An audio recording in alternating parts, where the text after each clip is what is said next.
Okay, so the next part I'm going to work on now is I'm going to use the rectangle command, but I'm going to do the starfish, and we're actually going to combine selection tools on this one.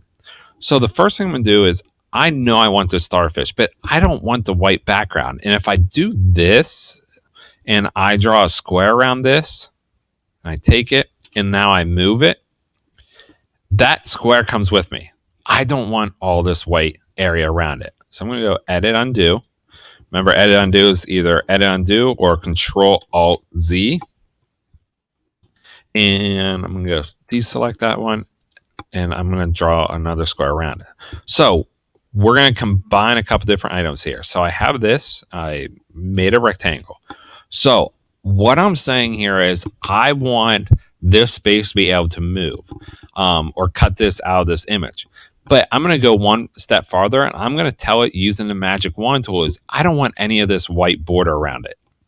So down here, I'm going to have my click and hold. Here's my quick selection tool, but I want my magic wand tool. And I have a couple different options up at the top. And if I highlight them up in the ribbon up here, I have my addition or my combination.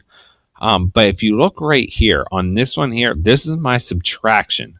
So if I select my subtraction, I'm going to say that I want to subtract all this white area inside this square. It won't go to the outside of this. It'll just focus on what is selected inside the square. If you think about it, this is just a single picture right now. So, so on this here, I'm going to click on this outside edge like this. And then I'm going to move this in place. So it subtracted all the white area around it.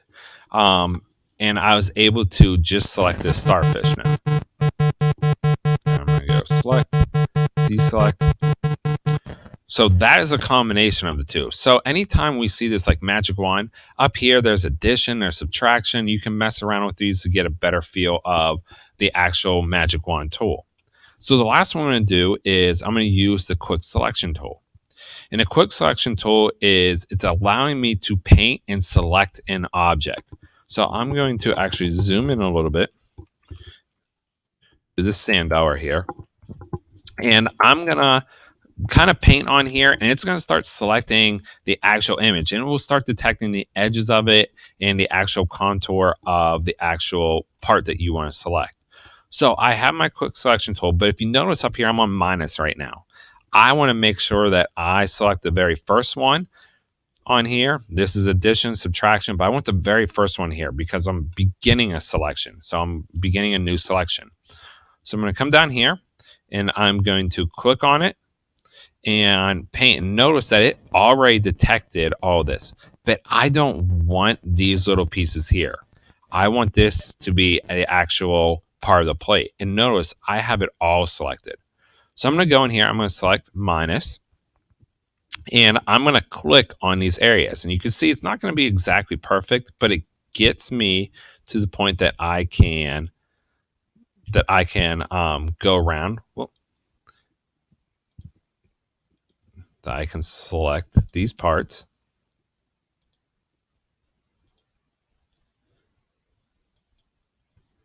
And now that I have those deselected, I can move this over and notice now that I have the plate in it.